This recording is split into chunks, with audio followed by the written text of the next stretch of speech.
Right, so I just realized that the title on my slides is not completely the title that's in the program, but it's about the same thing. So I'm Miranda. My last name's Verswijvelen. I'm from Belgium. Nobody can pronounce this. And I'm in this strange space between learning and games. I've been a senior learning designer for ages and slowly drifted into games by learning from them. And so anything learning, games, writing, and mixing it all up is kind of what I do. So what does it mean to be a learning designer? For me, is I make scenario-based learning a lot, simulations. And then 2 years ago, I was one of the lucky people who got one of the scholarships to go to the big GDC in San Francisco.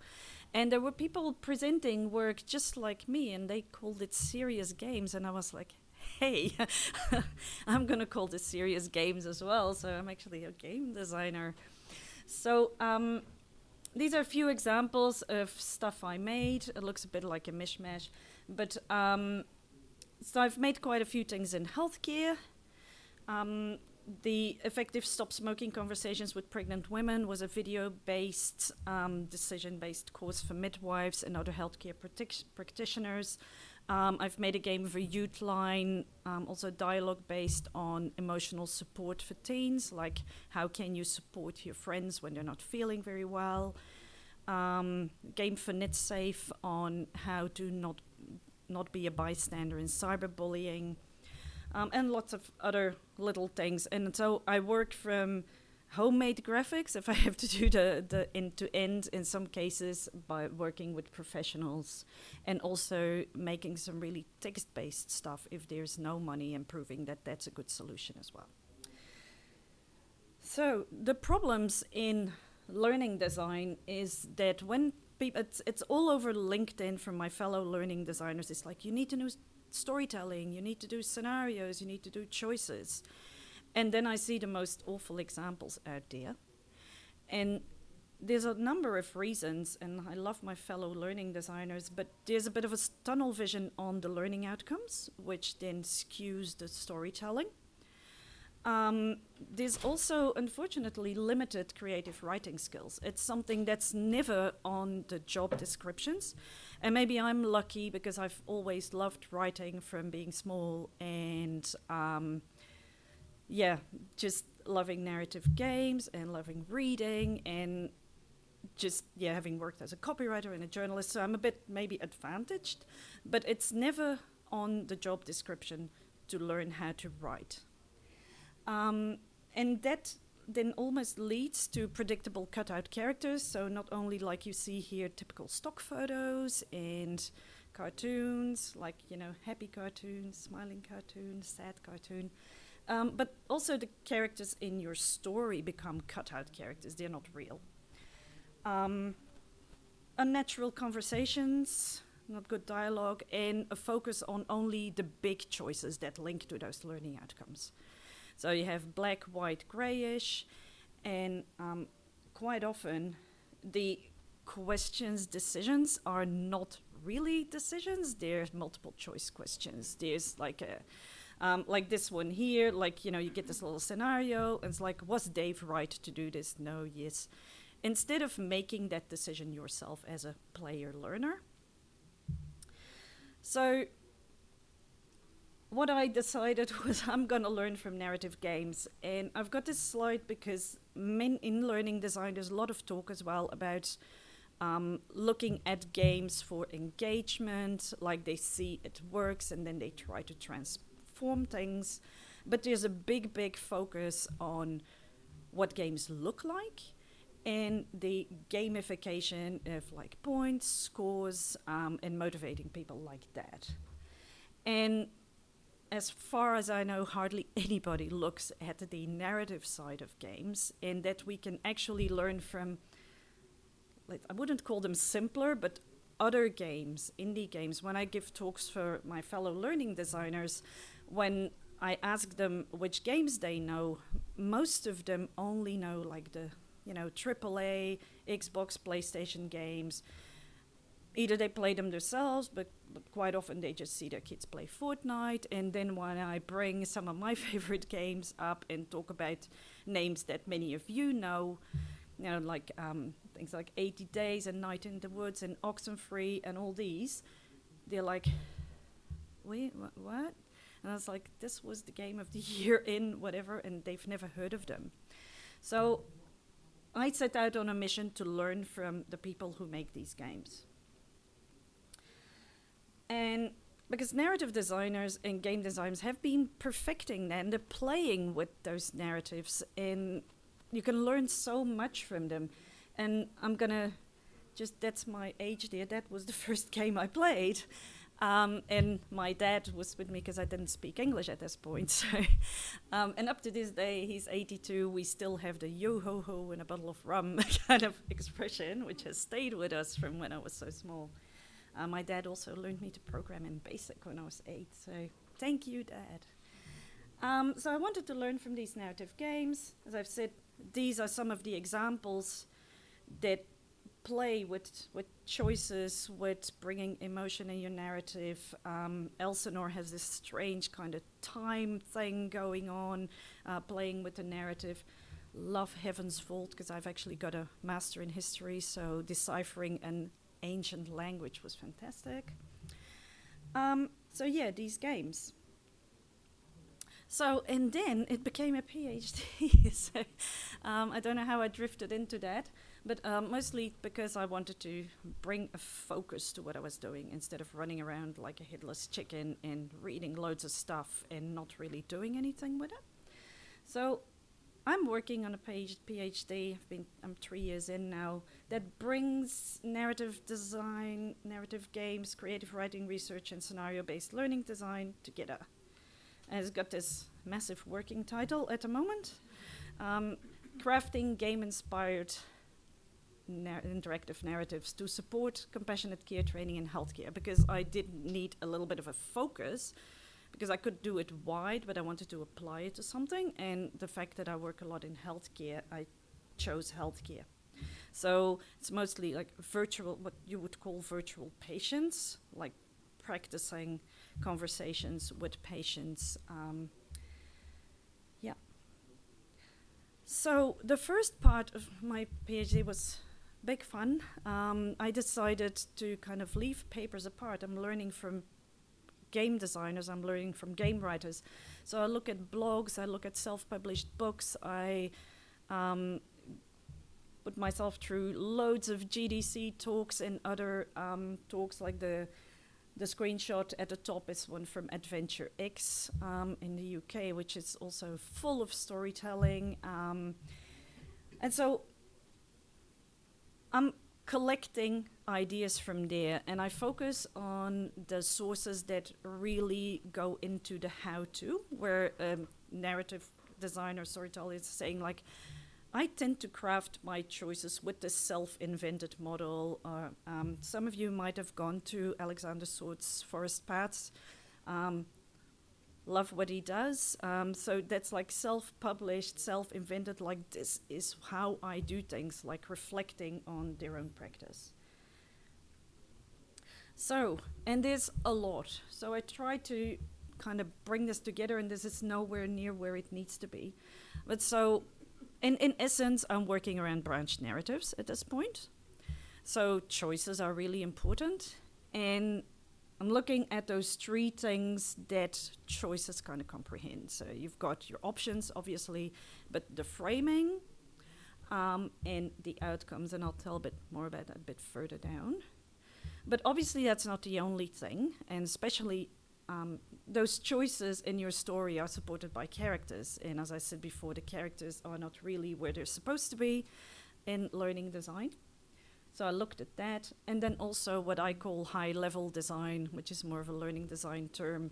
It's like, how do you even start structuring your story before coming into writing choices and characters? So let's start with high-level design. So how do I tend to get from learning outcomes to stories about people? So this, first of all, this is the art of learning design. learning needs analysis, and this is where you got mind maps of learning outcomes. This is an example of part of the bigger mind map of all the stuff that we wanted the midwives to learn to talk about smoking to pregnant women. So just to clarify, the course was about women who have a lot of other things going on, and the smoking is just not their focus. They've got financial issues, they got a lot of kids, they single, things like that. So we needed to have really compassionate conversations to bring them to even consider maybe calling quitline. That was the whole outcome. So in parallel to my needs analysis, I use Alexander Sword's high-level formula that he explained yesterday. And I try to craft that same high-level sentence for my serious game. So what are we actually after as a big goal? So it's that skeleton sentence that you can fill in, and you might have seen it, he's got a table.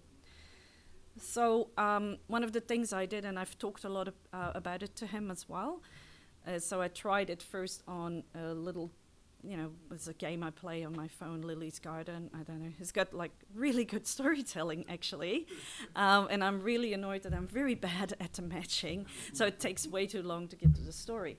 But so, and it was a really good exercise because I made different versions of the high-level formula, finding out that actually some of those intermediate things were not that important. It's like, what are we actually doing? And this is why, you solve matching puzzles, the win stars that allow you to remove, to renovate gardens and buildings, and your ultimate goal is so Lily can have her inheritance. And then I tried to transpose that to a serious game, and this one that I knew. And so this is what I came up with, and it's really, really good because it gives you that focus of what is all my storytelling and people, what it's all going to be about at the top. So in this case, the healthcare practitioner builds rapport with a client to discuss their smoking. That's the activity. Building rapport is also activity. Removes personal barriers is the obstacles. So they agree to contact stop smoking services. So that was the high level. And then you've got loads of little things underneath, which is also great to work with Alexander's system. So yeah, there's lots more around that, but I'm just speeding through as much as I can. So the next thing is obviously the characters. So how do you then come into building characters? And that's a big problem in learning design as well. This is a screenshot of a Samoan family in one of the scenarios. So we had actors and we had money for videos. Like, wow, that's amazing. And so, yeah, an Excel sheet. I don't know where anyone went to the narrative tools thing. I'm like John Ingold, and John Ingold is one of my big idols, by the way. I don't like it for writing, but I love it to kind of build up my people in my serious game. So there's a lot of little things. We had age ranges, we had ethnicities, we had what's going on at home, how many kids do they have, what stage of their pregnancy are they in, what's their general health status, anything and everything.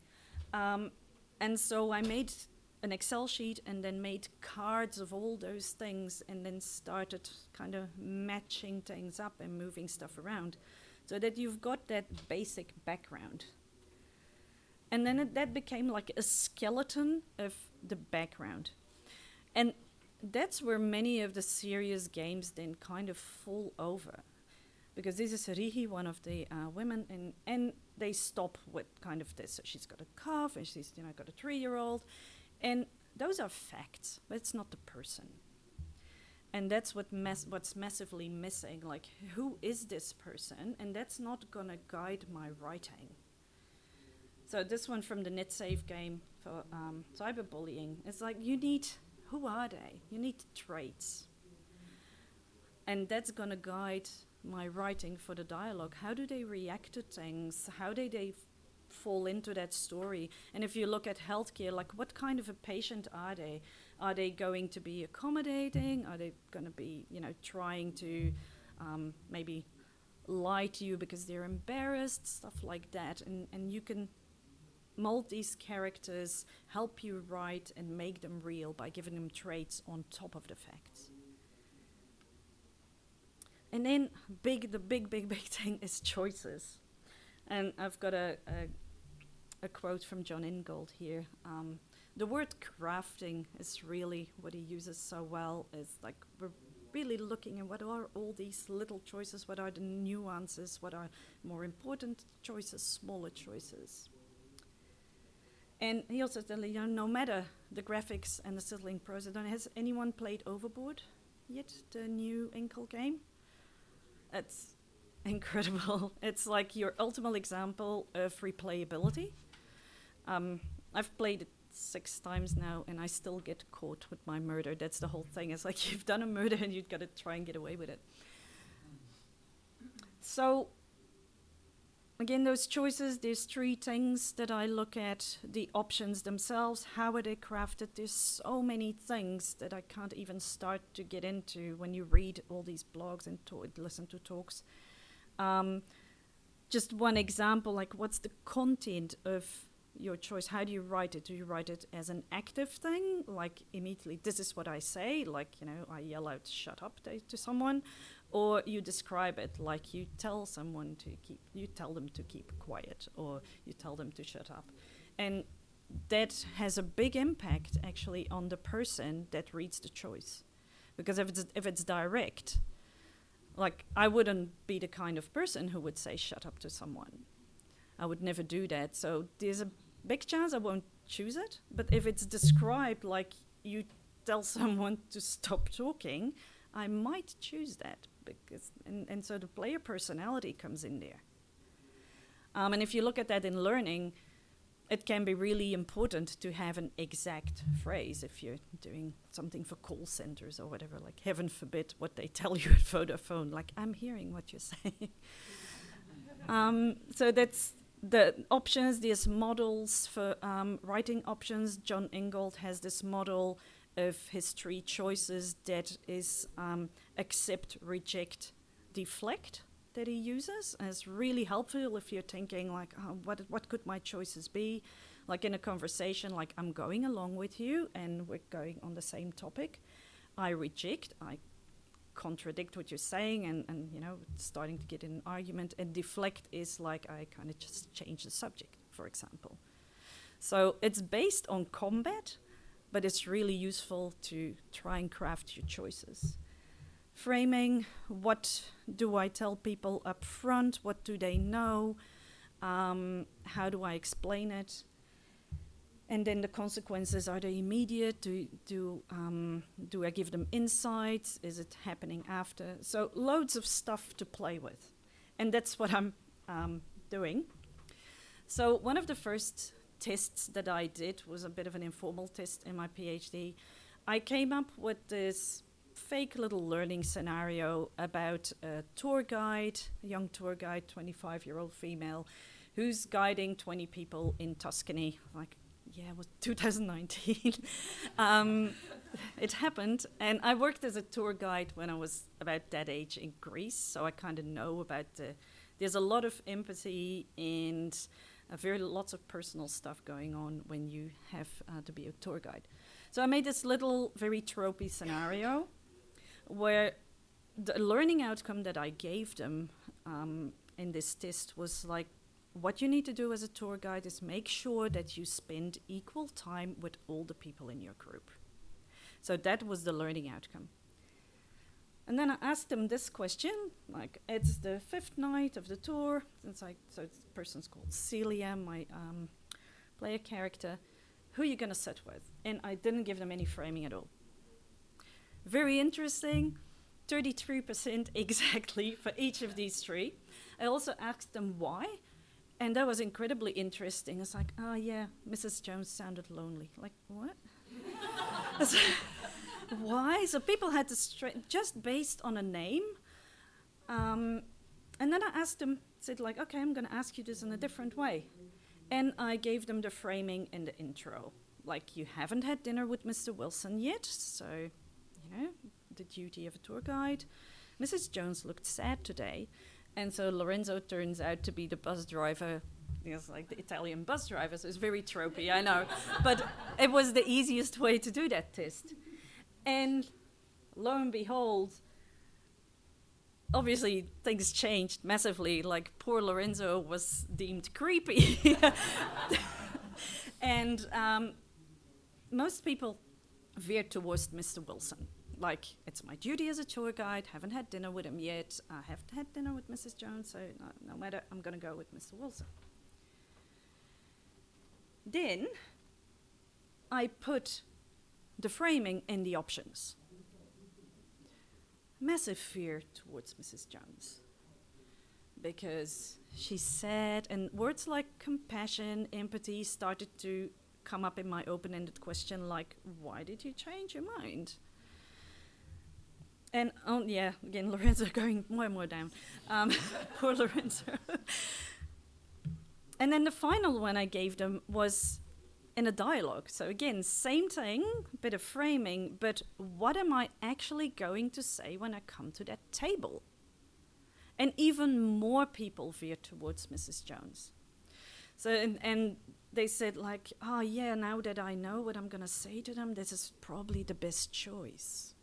So it was incredibly interesting, that test. It was about 40 people, and most of them, admittedly, were learning designers and family and friends. So I was like, yay, this works. You know, it's like your PhD-wise, like, wow, this test goes well, so now I need to make the real version and go on to my data collection. So I grabbed one of the scenarios of my Stop Smoking course and did the same and gave it to some healthcare practitioners to try out. You know, everything fell over. Completely different. So that was like one of those moments, okay, where did this go wrong? I did do exactly the same, and all my findings from that previous one, why didn't it work? And so I analyzed what happened, and the main thing was that for the first group, it was a game. This wasn't their job. It's just, you know, like in Lily's garden, but I'm a tour guide and I just follow my instinct and I play around with this scenario. And whether the answer is right or wrong doesn't really matter. Well, the feedback after each change of writing from those healthcare practitioners was like, I don't know why I should change my mind. This is what I should do. And they felt that pressure. The only feedback that was like making me happy was like, oh, I could really empathize with the character. Really, you know, it was a real situation. So I did write it well. It was like, yay. But so there was a really good insight as well. As my supervisor said to me, like, failing is as important as getting success. So the questions about writing that in the first one worked, the whys, didn't work at all for them because they were confused. And I realized I was actually asking them about my research, not about their job, and that confused them. So, long story short, so I need to do something else, and I've come up with something else. It's like I need to allow it to still be learning, but my main goal needs to be that replayability. I want my people to that do the serious game to be enticed to replay, to get feedback and see the consequences and think like, hey, I want to do this again. I need to allow it still to be like a branched narrative and have that. I fell into my own learning design trap, actually. That's what had happened. I was using game stuff to make learning fun and forgetting the learner a bit. So still branching narratives, focusing on that replayability. And so what I'm working on now is I've got a number of validated scenarios, working together with Keele University in the UK, who make a lot of virtual patients, and they're really enthusiastic about having me rewrite them, because what they're trying to do is look at shared patient decision making. So, which is a lot in that empathy and compassionate care sphere that I'm working on. I'm also going to rewrite again one of my scenarios, or a few scenarios if I have time, from the Stop Smoking course. And one of the things is, so I use ink, so it's going to be mostly text-based. What I'm thinking is, if I can find a nice student who knows a bit of Unity, to have very basic graphics in the style of 80 Days and Overboard, just plain, like, have something there, quite static.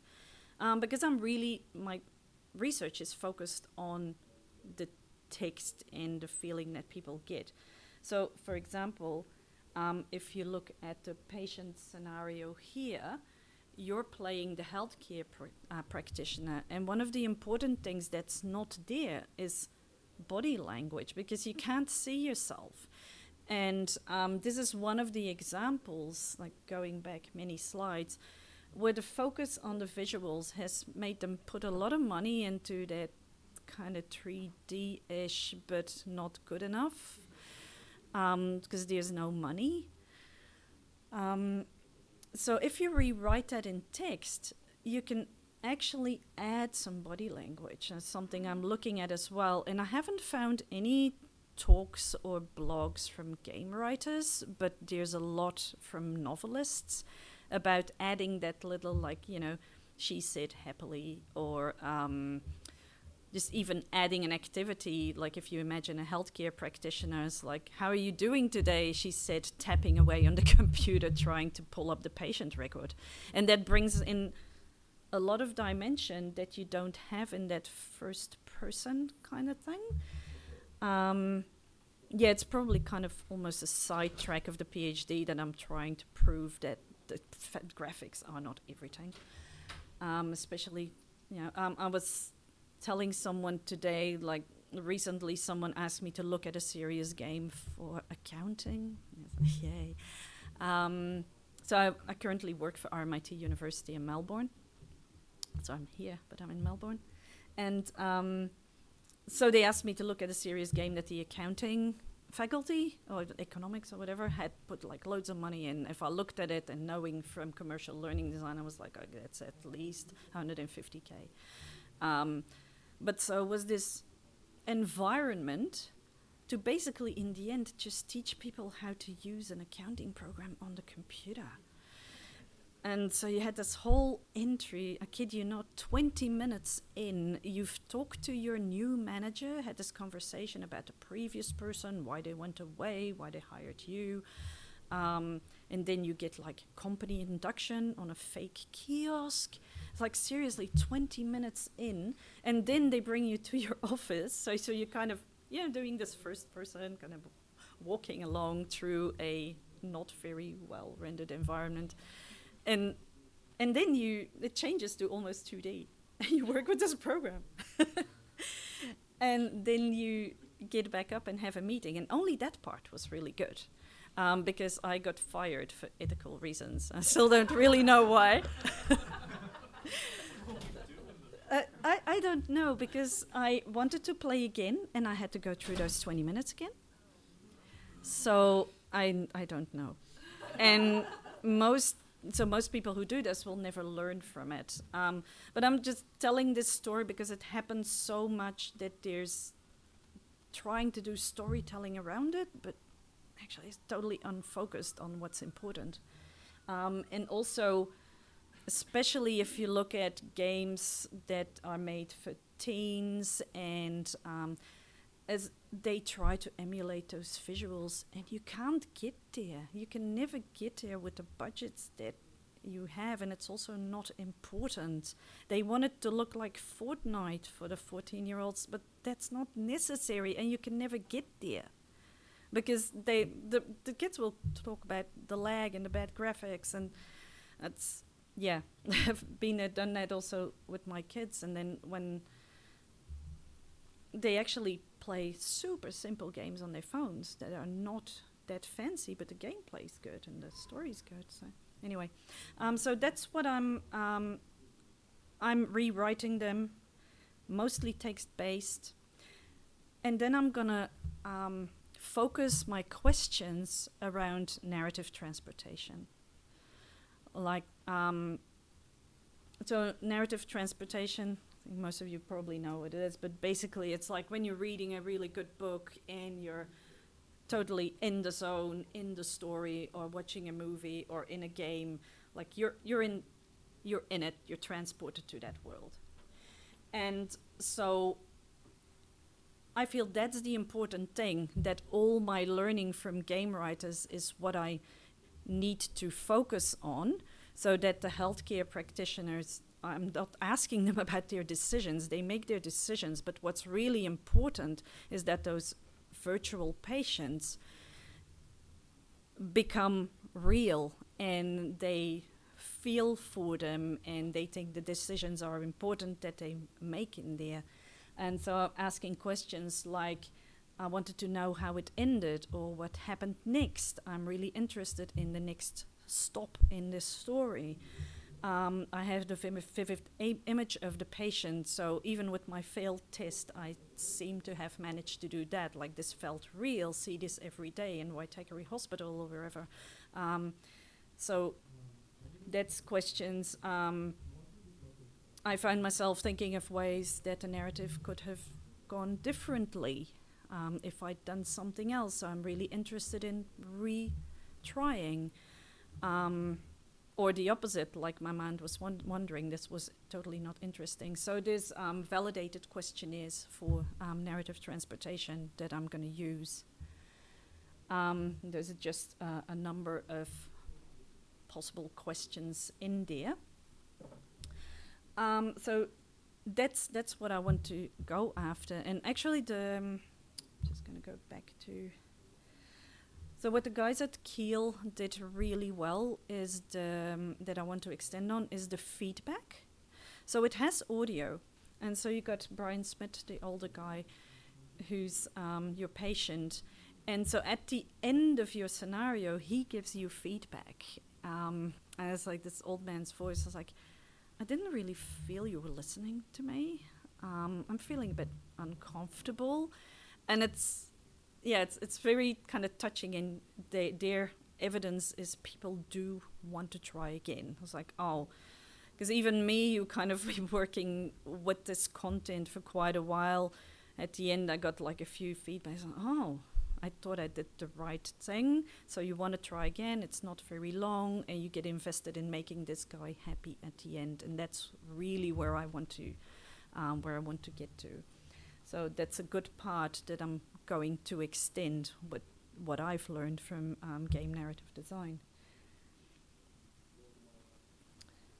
So I'm actually fast, probably nervous. There's a lot more that I can tell you. So I've got a few links here for you. One of the really fantastic resources is The Sparkling Dialogue by John Ingold. It's really unmissable. For those of you who know Emily Short, it's one of her favorite videos as well. Obviously Emily Short's blog or something. But so he, in that talk, which is at AdventureX 2018, he creates and iterates a conversation on the fly. So he takes a scene between Rachel and Tyrell in Blade Runner from the movie, turns it into an interactive conversation and changes stuff and tells you why and why it becomes more engaging and why he adds this choice and adding loops and things you can do in ink with, randomizing your text a little bit and making it interesting. It's incredible. It's a real masterclass. Obviously, the patterns in branching narrative are really important. I didn't include them in my talk, but since I got a bit of time. So one of the things I look is, for example, the diamond, which is often vilified as bringing people back to the same, giving them a fake choice. But there's a talk, and I lost the name anyway, about the journey that you're sending your player on. It's like it brings them to the same end, but especially if you look at patient conversations, for example, in the Stop Smoking, there's a scenario where you know that the patient you're visiting, you know them from previous pregnancies, you've been their midwife before, and you know she stopped smoking last time, and you come in and you smell cigarettes on her. It's like, do you say like, hey, you start smoking again, I can smell it on you? Or you try to get there with a slower conversation. And basically, that is a diamond, but the player gets a completely different emotional and personal journey. And that's what we need to get to with those virtual patients as well, and going away from that black, white, gray decision. Because in conversations, you can redeem yourself, or you can get there in another way because your personality is different. And that needs to be admitted in like the medical world as well, that the journey, a lot of these virtual patients are based on clinical decision making, and they try to use them as well for empathy and compassionate care, and it doesn't work because they're problem solving devices, and they don't look at that personal journey of the people doing it. So that's where the branching patterns is probably going to be a chapter. Designing characters, as I said, traits versus facts, really important one, that talk that I work with. And then I've got 2 of the playthings that I've made, so you can go through and give poor Lorenzo a few extra points. I also have one around a Christmas email, like how to, it's just an office thing. So you get an email like, hey guys, what are we going to do for Christmas? What's the Christmas do? And your player character is actually hates Christmas dues, and how are you going to answer? So that's to that email. So there's a few things in my blog on my website. And this is me.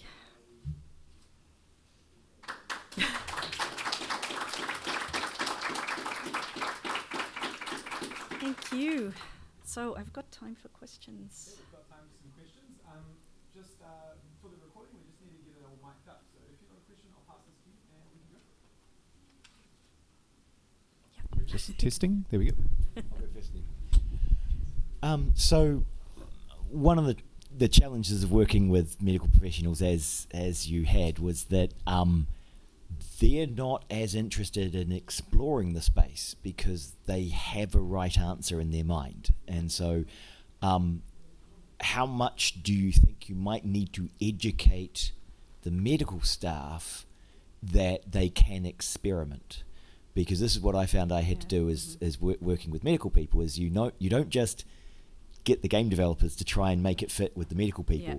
You have to train the medical people that it's okay to go down those routes. So the example I had is ACC were funding a game for teenage mothers, and it was like how your baby might die, and the game developers wanted to show the baby getting killed by stuff, right? And the nurses said, no, you can't show that because should fade to black. You're not allowed to make a wrong decision. And it's kind of, well, that's not a game at that point. You're just telling people what they're allowed to do. And it was trying to educate the nurses that if you want it to be a game, you have to allow people to make bad decisions in that experimental space. So how much if some of this is not just trying to make the game fit the medical professional, but making the medical professionals understand the value of games? Yeah, so it kind of reflects back on my learning design. So I work a lot around authenticity of the stories. And I've actually made a scenario-based learning for people in the NICU, so the newborns with problems, neonatal, at Waitakere Hospital and North Shore Hospital in Auckland. And strange enough, my subject matter experts said we need to have a scenario where the baby dies. So I think it it depends on who your subject matter expert is, unfortunately. But there's a lot of move towards that compassion in medical care, narrative medicine, like knowing about the shared patient decision making. And so I can't really answer how you, but the authenticity, like focusing on, like, look, people that learn this with your game or module need to have that authenticity of stories and working around that with them.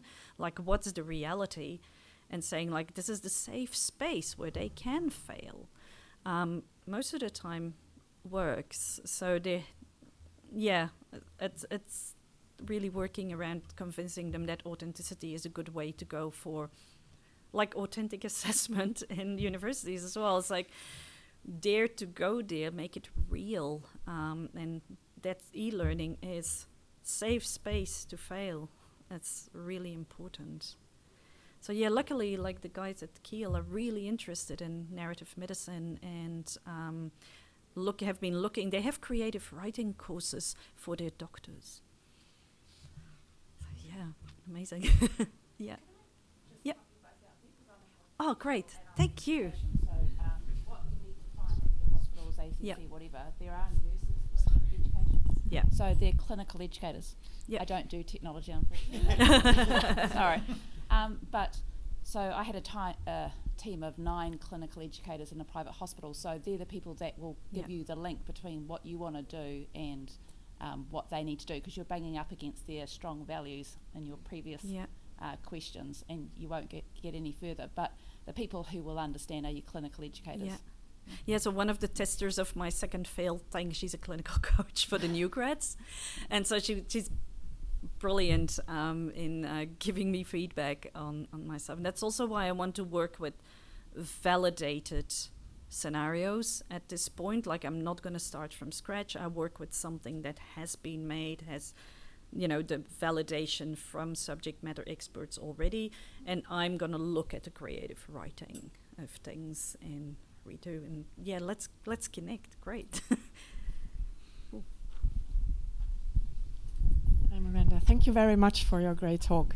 I worked on games for crisis situations, and one thing that we've learned is that a lot of important stuff happens when people don't talk or where you don't get information from whatever, and we try to analyze these situations. How do you include this type of non-information in your narratives, which is vital for these crisis things?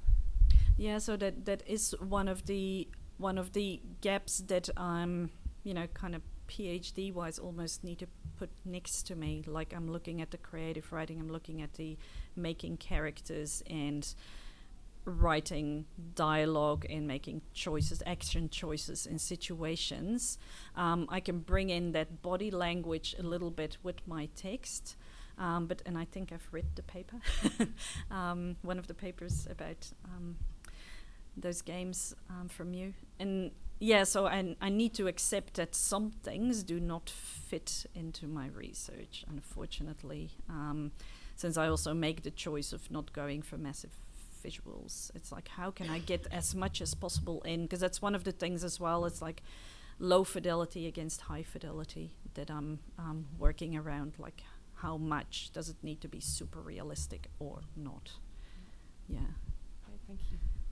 I think that was Kristen. Yeah, you've been with your hand up for ages, right? Hello. What books can you recommend about writing body language? Oh, not a book. There's a fantastic website in, it's a South African lady. And she's got this massive table on how to express body language. If you send me a message, I can send you the link. Yeah, totally. It's brilliant. And then some novelists are amazing in it. There's actually a New Zealand novelist. They're romantic novels, but really cool Kiwi novels. Danielle Hawkins. She writes the most amazing dialogue. One of my favorite scenes is where they're talking in the kitchen, and he's like, I'm not a Kiwi, so Kiwi-wise, like making himself a sandwich and then putting cheese in, and then while he's saying something like mayonnaise oozing out of it. And it's so lifelike that environment around the conversation. So if you can read some Daniel Hawkins' books, they're really, really good around that. I tend to now see I can't read things normally anymore. I just, it's like, wow, that was really good body language description. But yeah, so she's good, and then I'll send you the link of the South African writer who made this massive table with options on how to express body language. Wonderful, thank you. There's this book called The Emotional Thesaurus Cool. by Angela Ackerman, and it's a really, really good book for that. Okay, so great. you find whatever emotion you want to convey, Yeah. and then it gives you a whole bunch of body language that Yeah. fits that. That Angela Ackerman. Mm-hmm. Yeah, and it's amazing how it completely changes what you write, just adding one word, like she said, angrily. Yeah. Yeah. They have a cross-cultural focus because, of course, body language is different. Different cultures. Yeah. Would be, yeah. But Yeah, so I mostly work with words like angrily or sadly or not. Yeah, just try to keep them as neutral as possible in a sense. But the situations, describing situations in which they say something, they can be a problem cross-cultural, definitely. Really fascinating talk. Thanks so much.